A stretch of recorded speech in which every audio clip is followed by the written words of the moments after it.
Pernah nggak sih lu ngerasa nyesek setengah mati pas ngeliat waifu lo, si heroin kalah yang udah berjuang mati-matian, malah dibuang gitu aja sama karakter utama di komik favorit lo? Rasanya pengen banget kan lo masuk ke dunia itu terus meluk dia. Nah, bayangin kalau skenario gila itu beneran kejadian. Gara-gara insiden klasik bin ajaib, apalagi kalau bukan ditabrak truk nyasar, lo tiba-tiba melek dan sadar kalau lo nggak lagi di dunia nyata yang ngebosenin. Lo terbangun tepat di hadapan sang pujaan hati, waifu yang selama ini cuma bisa lo pandangi lewat layar HP atau lembaran kertas. Pastinya seneng banget kan? Nggak cuma ketemu, sekarang giliran lo yang ambil kendali. Nggak ada lagi kata kalah buat dia, karena sekarang lo yang bakal pastiin dia jadi milik lo sepenuhnya. Oke, nggak usah kelamaan halu, langsung aja kita gas masuk ke ceritanya. Suatu hari, tampak seorang pemuda yang baru selesai bekerja. Di belakangnya, seorang teman kerja melambai kecil dan mengucap terima kasih kepada pemuda tersebut. Dan pemuda tersebut pun membalasnya dengan ramah, yang mana dia merupakan MC kita bernama Hisamura.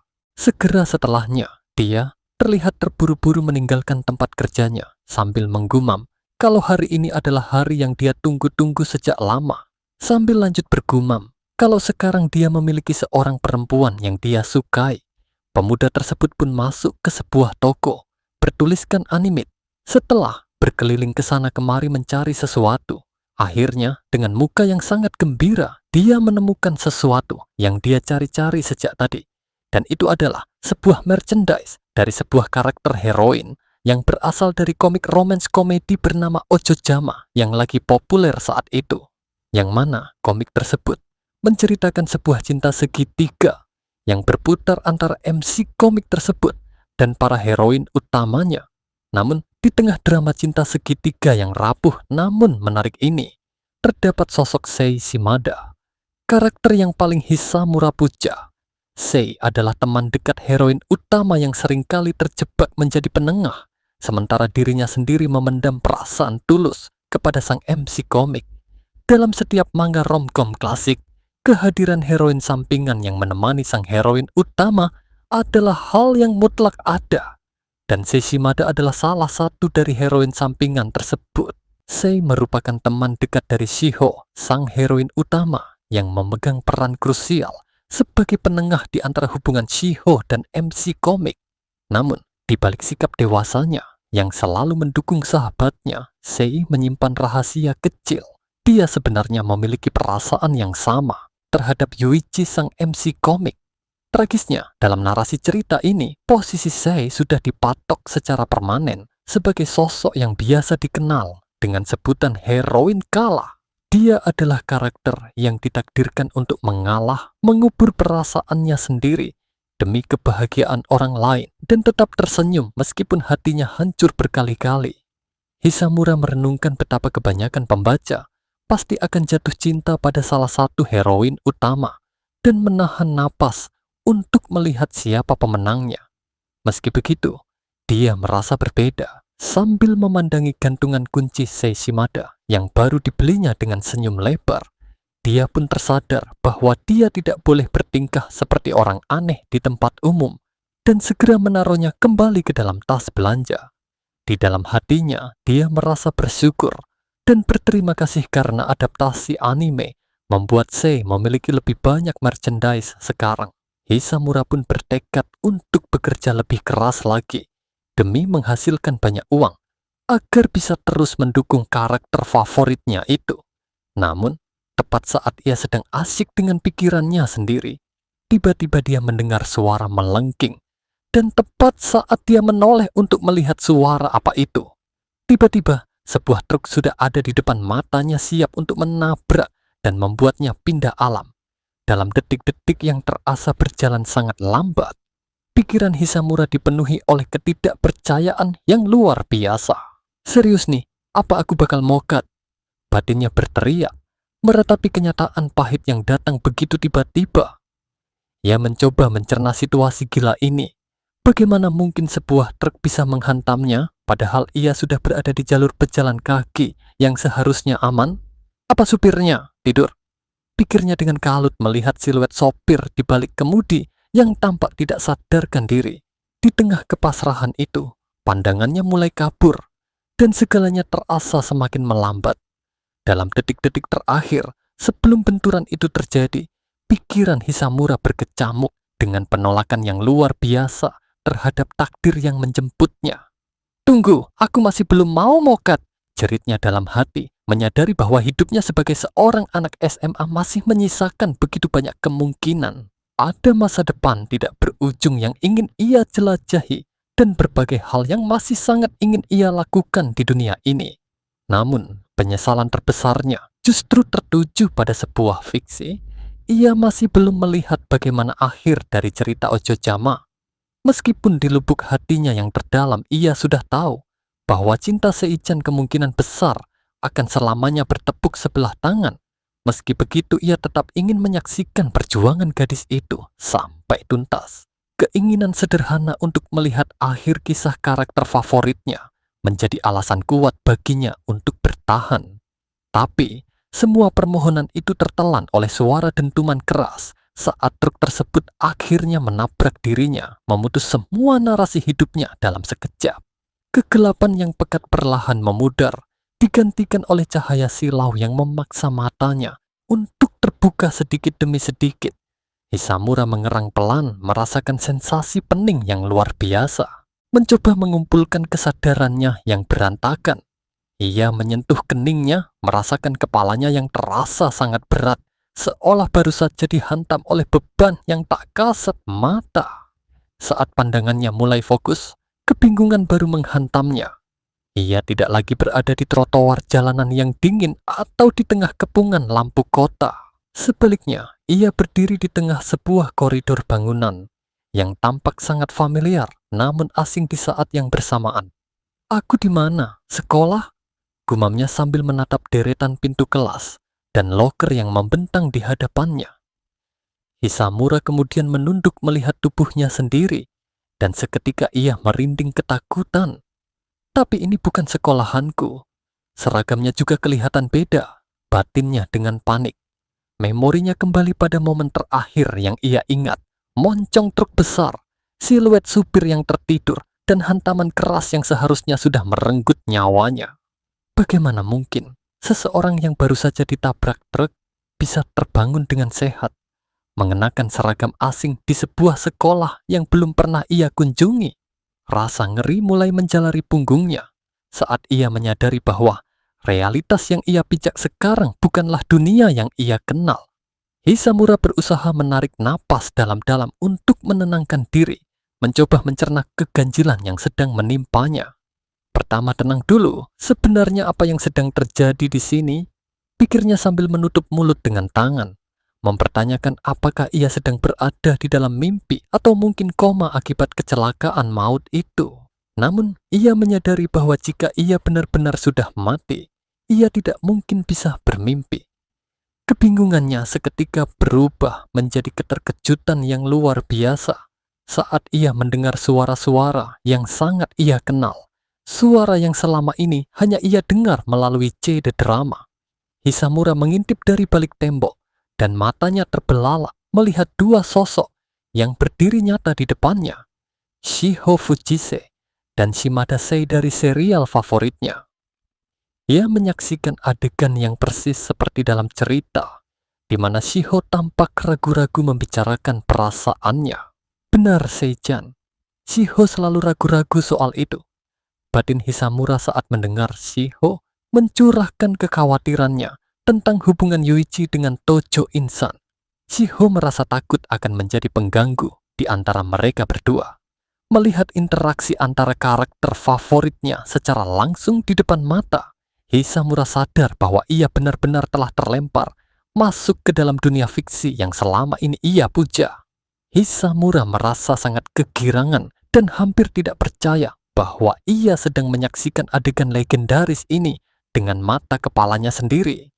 Dari balik tempat persembunyiannya, ia melihat Sei Shimada sedang memberikan nasihat kepada Shiho Fujise, menekankan bahwa perasaan Shiho sendiri jauh lebih penting daripada memikirkan Kaori Tojoin.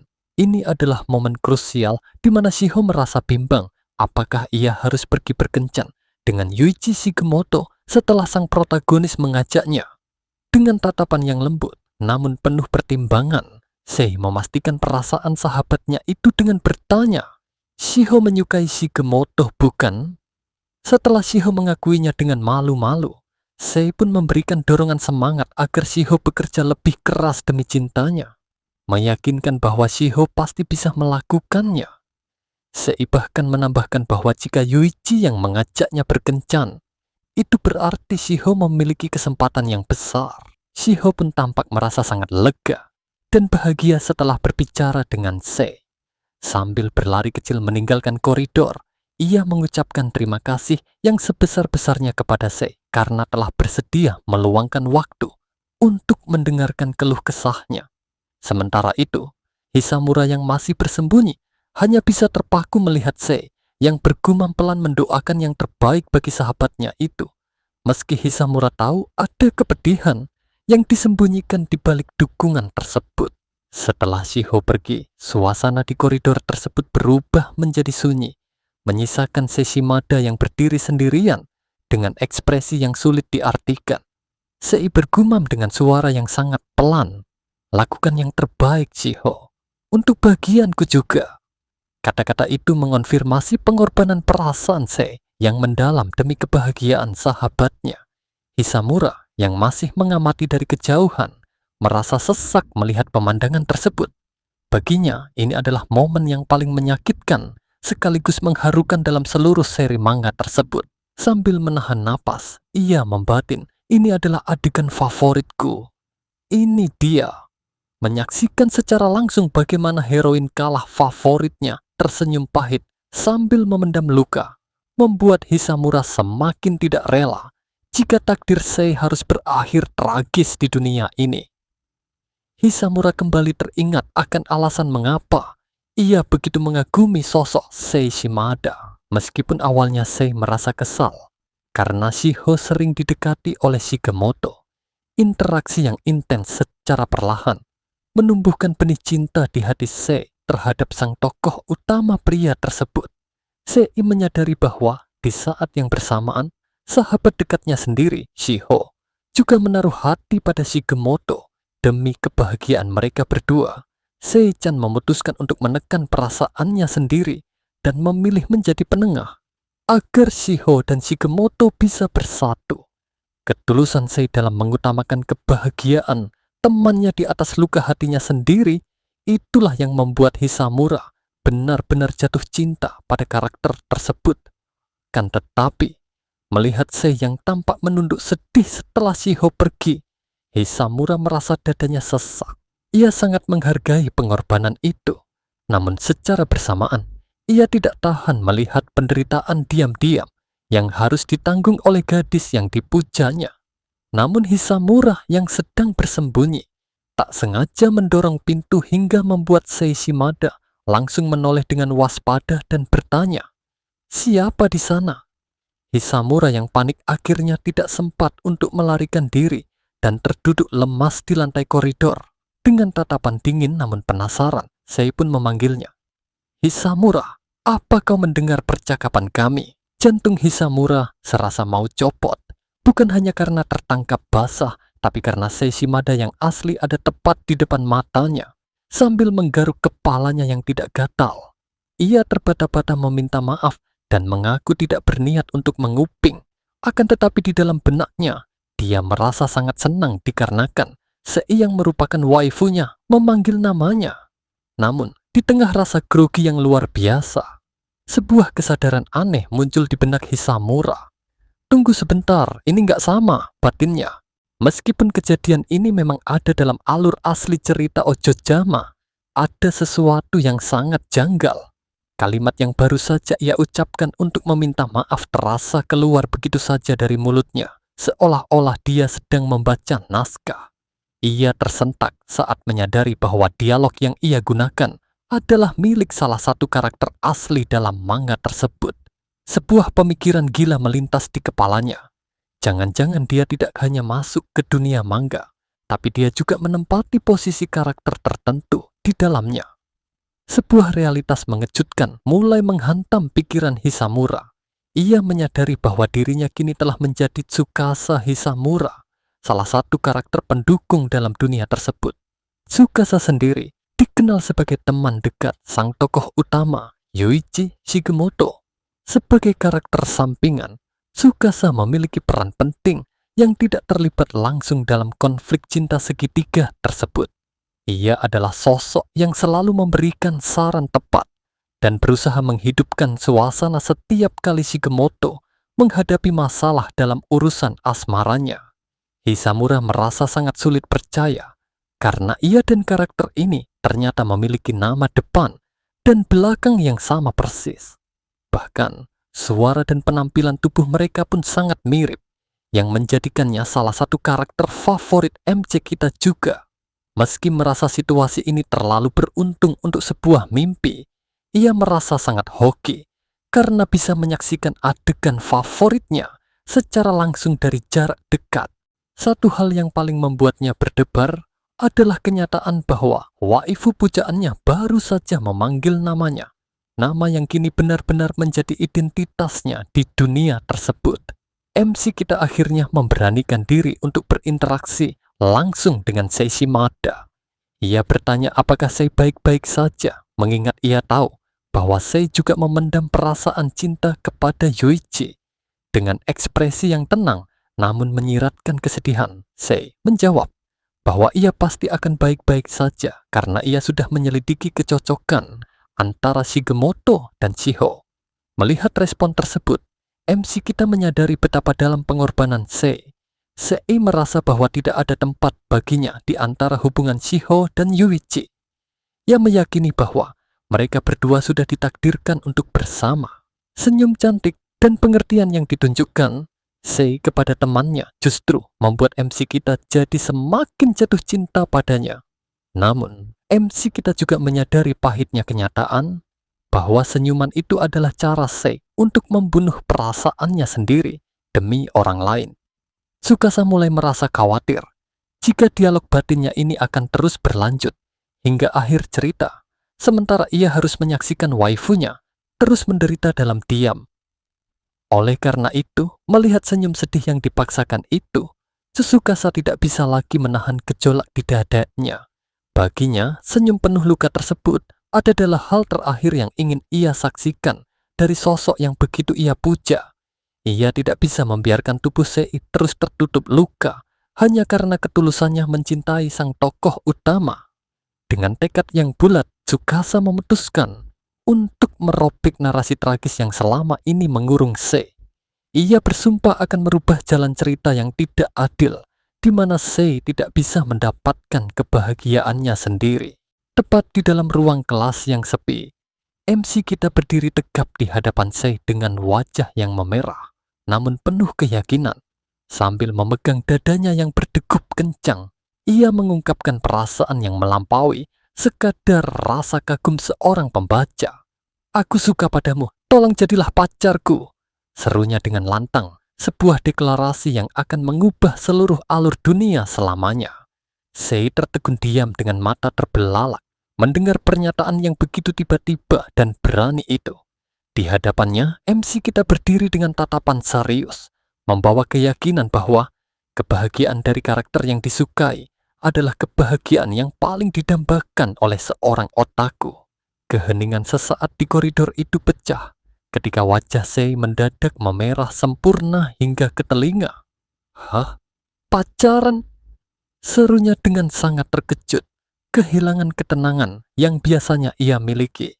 Reaksi Sei yang sangat malu dan kebingungan tersebut menjadi pemandangan yang tak ternilai bagi MC kita, menandai langkah pertamanya dalam menantang takdir heroin kalah yang selama ini membelenggu gadis itu. MC kita terus menghujani Sei dengan pujian jujur yang membuatnya semakin salah tingkah. Ia menyatakan betapa ia menyukai rambut perak Sei yang pendek dan anggun, serta kebaikan hati Sei terhadap teman-temannya. Sei yang benar-benar tersipu malu, hanya bisa menunduk sambil bergumam bahwa Hisamura tidak pernah memanggilnya dengan cara seperti itu sebelumnya. Melihat reaksi Sei yang sangat manis, MC kita merasa sangat bahagia hingga ingin memuja dewa. Baginya, melihat waifunya tersipu malu di hadapannya adalah hadiah terbaik yang terasa sangat nyata, jauh berbeda dari saat ia hanya bisa melihatnya sebagai karakter fiksi. Meskipun mereka sekarang melakukan percakapan yang terasa normal bagi orang lain, bagi Tsukasa, bisa mengungkapkan perasaan secara langsung seperti ini adalah pencapaian tertinggi dalam hidup barunya. MC kita merasa ini adalah satu-satunya kesempatannya, sehingga ia terus mengungkapkan seluruh perasaannya kepada Sei. Ia menyatakan kekagumannya pada kelembutan hati Sei yang begitu peduli terhadap Fujise hingga rela menyelidiki Shigemoto. Meskipun MC kita merasa Sei terlalu gampangan karena jatuh cinta kepada MC komik hanya karena kebersamaan yang singkat, namun MC kita juga menganggap sifat Sei tersebut juga sangat imut. Wajah Sei memerah padam menahan malu hingga ia gemetar dan bertanya, apakah Hisamura sedang mencoba membuatnya marah? Namun MC kita melanjutkan bahwa hal yang paling ia sukai adalah bagaimana Sei mencoba menahan perasaannya demi kebaikan temannya. Namun, dengan nada yang lebih serius, MC kita juga mengaku bahwa ia sebenarnya tidak suka melihat Sei harus melakukan pengorbanan yang menyakitkan seperti itu. Merasakan ketulusan dalam kata-kata tersebut, Sei hanya bisa terdiam dan menggumamkan nama Hisamura dengan tatapan yang mulai berubah. MC kita melangkah maju dengan penuh keyakinan, menegaskan bahwa jika Sei terus memendam perasaannya seperti itu, dia tidak akan pernah bisa meraih kebahagiaan. Meskipun Sei berteriak bahwa dia tidak ingin mendengar hal itu darinya, MC kita tidak gentar. Dengan tatapan mata yang tulus dan tangan yang mendekap dada, MC kita membuat janji besar kepada gadis di hadapannya. Dia dengan lantang menyatakan, karena itu Sei-chan, aku bakal buat kamu bahagia. Deklarasi tersebut bukan sekadar kata-kata, melainkan sebuah sumpah untuk mengubah takdir menyedihkan yang selama ini menghantui waifunya tersebut. Namun hal itu membuat Sei tampak linglung dan hanya bisa bergumam bingung. MC kita memutuskan untuk tidak membiarkan keraguan menyelimuti momen tersebut. Dengan suara yang tenang namun penuh ketegasan, ia mengulangi kembali pernyataannya agar Sei benar-benar memahami ketulusannya. Di tengah suasana yang seolah membeku di dalam, Sei hanya bisa terpaku dengan wajah yang semakin memerah saat mendengar kalimat itu sekali lagi. Aku suka sama kamu. Aku pasti bakal buat kamu bahagia. Tolong jadilah pacarku, ucap MC kita, menegaskan komitmennya untuk melindungi gadis yang selama ini dikenal sebagai heroin kalah dalam dunia ojojama. Sei menatap Tsukasa dengan mata yang berkaca-kaca, seolah tidak percaya bahwa seseorang akhirnya datang untuk memprioritaskan kebahagiaannya di atas segalanya. Meskipun seri manganya masih belum berakhir dan ceritanya terus berlanjut, MC kita menyadari bahwa selama dua heroin utama lainnya masih ada, cinta Sei-chan dalam naskah aslinya akan tetap bertepuk sebelah tangan. Namun, ia tidak peduli lagi dengan peran karakter Tsukasa Hisamura yang asli, jika itu berarti ia bisa mencegah Sei-chan merasakan pahitnya patah hati atau kesedihan yang mendalam. Ia hanya ingin Sei bahagia. Melihat Sei yang mulai gemetar dan tampak kebingungan, MC kita tetap berdiri tegak dengan penuh keyakinan. Sei yang masih syok akhirnya bertanya dengan terbata-bata, "Bentar-bentar, kau serius soal ingin pacaran denganku?" Tanpa ragu sedikit pun, MC kita pun menjawab dengan santai namun tegas, "Oh ya dong, aku bahkan bisa mengorbankan nyawaku untukmu," menunjukkan dedikasi totalnya sebagai seorang wibu sejati yang kini memiliki kesempatan nyata untuk melindungi waifunya. Sei tampak sangat terkejut dan gemetar mendengar pernyataan nekat MC kita yang rela mengorbankan nyawa demi dirinya. Dengan wajah memerah, ia bertanya apakah MC kita adalah tipe orang yang biasa mengatakan hal ekstrem seperti itu, sementara jantungnya berdegup kencang. Sei bahkan merasa takut karena MC kita terus menghujaninya dengan kata-kata yang intens. Namun MC kita justru membalas bahwa Sei lah yang telah merubahnya menjadi sosok seperti sekarang. Suasana menjadi semakin kacau Saat Sei yang panik secara tidak sengaja tersandung atau kehilangan keseimbangan. Dalam hitungan detik, MC kita merespons dengan cepat dan mencoba menangkapnya sambil berseru, "Hati-hati!" Akibatnya, mereka berdua jatuh ke lantai dengan posisi yang agak gimana gitu, di mana MC kita menindih Sei sambil memegang pinggangnya. Di tengah suara riuh bangku yang bergeser, detak jantung keduanya terdengar kencang saat mereka saling bertatapan dalam jarak yang sangat dekat. Dalam keheningan yang mendebarkan, detak jantung keduanya seolah beresonansi satu sama lain. Sei yang masih terkejut hanya bisa bergumam meminta maaf dan berterima kasih karena telah ditolong. Sementara MC kita berusaha tetap tenang meski wajahnya memerah padam. Gimana enggak bro, sang waifu ada tepat di depan mata dia. Dari jarak yang sangat dekat ini, pikiran MC kita mulai kacau karena ia bisa merasakan kehangatan tubuh Sei secara langsung. Ia terpaku melihat mata Sei yang besar dan bulat, yang seolah menyedot seluruh perhatiannya. Bahkan ia bisa melihat setiap helai bulu mata gadis itu dengan sangat jelas.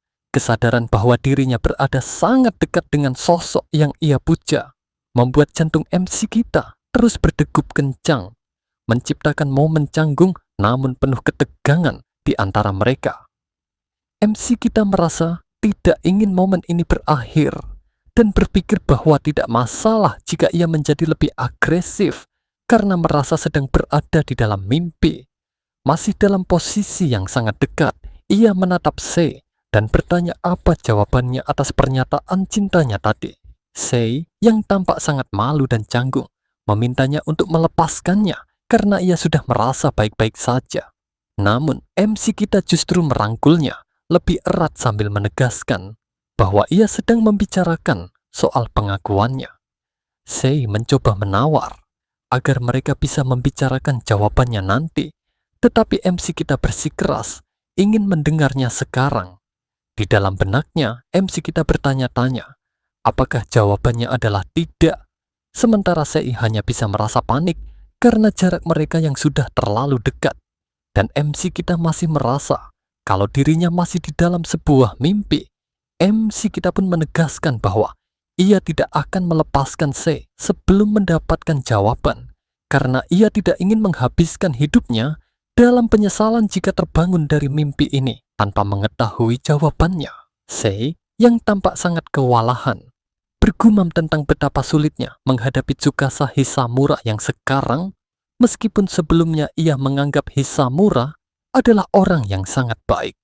Dalam kondisi bingung dan gemetar, Sei mulai mengatakan bahwa bukannya kamu nggak bisa jadi pacarku. Melihat celah tersebut, MC kita kembali bertanya dengan tatapan yang sangat dekat dan serius. Gimana? Apa aku bisa jadi pacar kamu? Apa kamu bersedia buat jadi kekasihku? Sei hanya bisa terdiam dengan wajah memerah sempurna dan mata berkaca-kaca, merasa terdesak oleh ketulusan yang ditunjukkan di hadapannya. Sei yang merasa sangat terdesak dan kewalahan akhirnya berteriak bahwa ia tidak bisa melakukannya sebelum mendorong MC kita untuk melarikan diri. Dengan wajah yang sangat malu, ia berseru ingin pulang dan langsung lari terbirit-birit meninggalkan ruang kelas. MC kita hanya bisa terduduk diam di lantai sambil memperhatikan waifunya yang kabur dengan kecepatan tinggi. Meski ditinggal pergi tanpa jawaban pasti, MC kita segera bangkit berdiri untuk mengejarnya dan berteriak bahwa ia benar-benar serius. Baginya, yang terpenting saat ini adalah ia telah berhasil membuat Sei mengetahui perasaan tulusnya, sebuah langkah besar untuk mengubah takdir gadis tersebut. MC kita terus berteriak, mengungkapkan cintanya yang sangat jujur kepada Sei, menyatakan bahwa ia benar-benar mencintai Sei dan berjanji akan membuatnya bahagia. Di dalam hatinya, Tsukasa merasa cintanya tidak akan berubah, bahkan jika ia tidak berada di sampingnya, atau jika ia tiba-tiba terbangun dan kembali ke dunia aslinya sekarang juga. Ia yakin akan terus mendukung Sei. Sei yang sangat malu akhirnya berhenti dan menunjuk ke arah MC kita sambil membentak dengan wajah memerah padam, menanyakan apa yang sedang ia teriakkan. Dengan sisa-sisa keberaniannya, Sei menyatakan bahwa ia akan memikirkan pernyataan MC kita, namun memintanya untuk diam karena merasa sangat malu dengan situasi tersebut.